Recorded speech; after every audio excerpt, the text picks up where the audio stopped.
सभी को राधे राधे, जय श्री कृष्णा। तो भक्तों, मैं हूं अभी वृंदावन के इमली तला घाट पर और यहाँ पर एक वृक्ष बना हुआ है इमली का। तो राधा जी ने उसको श्राप दिया था कि ब्रज 84 कोस में जितने भी इमली के पेड़ होंगे उन पर फल नहीं लगेगा। और यहाँ पर एक मंदिर भी बना हुआ है, उसके भी आज हम आपको दर्शन कराते हैं और यहाँ का जो रहस्य है वो भी हम आपको बताते हैं। सभी को राधे राधे, जय श्री कृष्णा। तो भक्तों, आज हम आपको दर्शन कराते हैं वृंदावन के एक ऐसे मंदिर के जहाँ पर करीबन 5,500 वर्ष पुराना एक इमली का वृक्ष लगा हुआ है और इसी नाम से यहाँ पर एक घाट भी बना हुआ है। तो इन सभी चीज के आज हम आपको दर्शन कराते हैं और यहाँ पर जो मंदिर है उसका क्या रहस्य, चलिए आज इस मंदिर का रहस्य भी हम आपको बताते हैं और यहाँ पर सभी चीजों के आज हम आपको दर्शन भी कराते हैं। तो देखिए, ये मंदिर महाप्रभु जी की बैठक के नाम से भी बना हुआ है और इसको इमली तला घाट और इमली तला मंदिर के नाम से भी जाना जाता है। तो चलिए इसके अंदर हम चलते हैं और आपको दिखाते हैं कि किस तरह से ये मंदिर बना हुआ है। तो ये जो मंदिर है वो वृंदावन की परिक्रमा मार्ग में बना हुआ है, जहाँ पर आप दर्शन करने के लिए आ सकते हो। और ये देखिए, बहुत ही सुंदर ये मंदिर बना हुआ है। तो इन सीढ़ियों से हम ऊपर आए हुए हैं और यहाँ पर आप देख सकते हो जो दरवाजे है उसके बराबर में कितनी प्यारी यहाँ पर सुंदर सुंदर मूर्तियां बनी है। ये देखिए, यहाँ पर राधा जी हैं, कृष्ण जी हैं साथ में और बहुत ही सुंदर यहाँ पर चित्र बने हुए हैं। ये देखिए, ऊपर हनुमान जी है और ये देखिए हरे कृष्ण यहाँ पर इस तरह से महामंत्र लिखा हुआ है ऊपर। और ये देखिए दोनों तरफ यहाँ पर सुंदर सुंदर चित्र बने हुए हैं और यहाँ से देखिए हम अंदर आ चुके हैं ये। और यहाँ पर हम देख रहे हैं चारों तरफ कई सारी यहाँ पर मूर्तियां बनी है जो देखने में बहुत ही सुंदर है। चलिए दिखाते हैं। एक तरफ से महाप्रभु जी की कृपा राजपूत पर, यह राजपूत पर कृपा हो रही है। ये देखिए चैतन्य महाप्रभु जी की यहाँ पर सबसे ज्यादा मूर्तियां बनी है और श्री कृष्ण भगवान जी की है।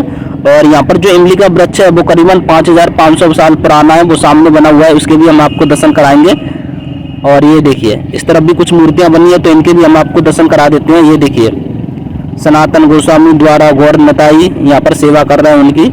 और ये देखिए राजवीर हामवीर के आदेश में इमली वृक्ष का छेदन, यहाँ पर छेदन किया जा रहा है, यानी कि उसको काटा जा रहा है। तो इसकी कई सारे इसके रहस्य वो भी हम आपको बताएंगे। ये देखिए यहाँ पर चैतन्य महाप्रभु जी की मूर्ति लगी है जो देखने में बहुत ही सुंदर और बहुत ही बड़ी है, जिसके आप दर्शन कर सकते हो। और ये जो मूर्ति है वो इमली के वृक्ष के नीचे लगी हुई है और यहाँ पर लगा हुआ है श्री महाप्रभु जी का विग्रह।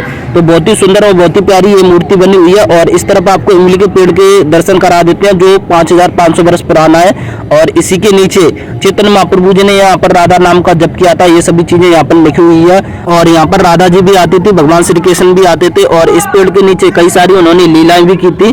और बताया जाता है कि एक बार राधा जी मेहंदी लगाकर इस पेड़ के नीचे आई थी तो इसके जो फल थे इमली के वो पके हुए थे, जिसके कारण उनकी मेहंदी खराब हो गई थी। तो उन्होंने इसको श्राप दे दिया कि ब्रज में जितने भी इमली के वृक्ष लगेंगे उन पर फल नहीं लगेंगे।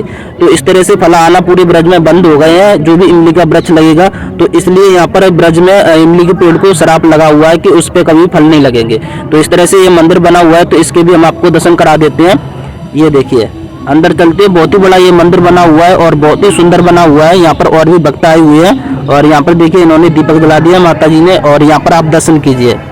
ये देखिए इस तरह से यहाँ पर श्री कृष्ण भगवान जी की और राधा रानी जी की यहाँ पर मूर्ति बनी है और चैतन्य महाप्रभु जी की भी बनी हुई है। और बहुत ही सुंदर ये मंदिर बना हुआ है जहाँ पर आप दर्शन करने के लिए आ सकते हो। इमली तारा के नाम से ये मंदिर बना हुआ है। और अब मैं आपको इस मंदिर की पूरी महिमा यहाँ पर लिखी हुई दिखा देता हूँ जो यहाँ पर लिखा हुआ है। और यहाँ पर लिखा हुआ है ये भी है कि 84 कोस का जो ब्रज भूमि है उसमें कहीं भी इमली नहीं पकती। ये देखिए यहाँ से आप दर्शन करने के लिए अंदर जा सकते हो। ये देखिए मैंने आपको दर्शन कराई दिए, बहुत ही सुंदर यहाँ पर भगवान जी विराजमान बैठे हुए हैं और आप यहाँ पर दर्शन करने के लिए आइए। यहाँ पर देखिए और भी माता जी बैठी हैं जो यहाँ पर भजन कीर्तन कर रही हैं, तो अच्छे से आप यहाँ पर दर्शन कर सकते हो। बाकी यहाँ पर मैं बाद में आपको परिक्रमा भी दिखा दूंगा कि इस मंदिर की किस तरह से परिक्रमा दी जाती है। ये देखिए सुंदर बहुत ही मंदिर बना हुआ है जहाँ पर आप दर्शन करने के लिए आ सकते हो। और इस तरफ से आपको ले चलता हूँ। यहाँ पर देखिए और भी मूर्तियां बनी है तो इन सभी के आपको दर्शन करा देते हैं। ये देखिए इस मंदिर की जो परिक्रमा मार्ग है इसमें ये बनी हुई है। सभी यहाँ पर जो भी चैतन्य महाप्रभु जी ने अपने कार्य किए थे वो सभी यहाँ पर दर्शाए गए हैं मूर्तियों के माध्यम से। दक्षिण भारत में काला कृष्ण का उद्धार, सार्वभौम को पष्टपुत्र दर्शन, यहाँ पर देखिए कई सारी चीज, महाप्रभु जी की संन्यास ग्रहण। तो इस तरह से यहाँ पर सभी चीजें बनी हुई हैं जिनमें काजी का उद्धार आप देख सकते हो। तो कई सारी यहाँ पर चीजें बनी हुई हैं जिनके आप दर्शन करने के लिए आ सकते हो। और ये देखिए यहाँ पर अंदर मैं आपको दिखा देता हूँ। ये देखिए इस तरफ से आप दर्शन करने के लिए भी जा सकते हो और इसी के बराबर में अंदर से आप परिक्रमा मार्ग में जा सकते हो। तो बहुत ही सुंदर ये मंदिर बना हुआ है, यहाँ पर आप दर्शन करने के लिए आइए। और ये देखिए यहाँ पर हमने दर्शन कर लिए और अच्छे से यहाँ पर दर्शन कर लिए। आप भी यहाँ पर दर्शन करने के लिए आ सकते हो। ये वृंदावन की परिक्रमा मार्ग में बना हुआ है, बहुत ही सुंदर और बहुत ही प्राचीन ये मंदिर बना हुआ है। और मिलते हैं आपको अगली वीडियो में। बोलो राधे राधे, जय श्री कृष्णा, बोलो जय श्री राम। और ये देखिए बाहर आ चुका हूँ मैं। जय श्री राम।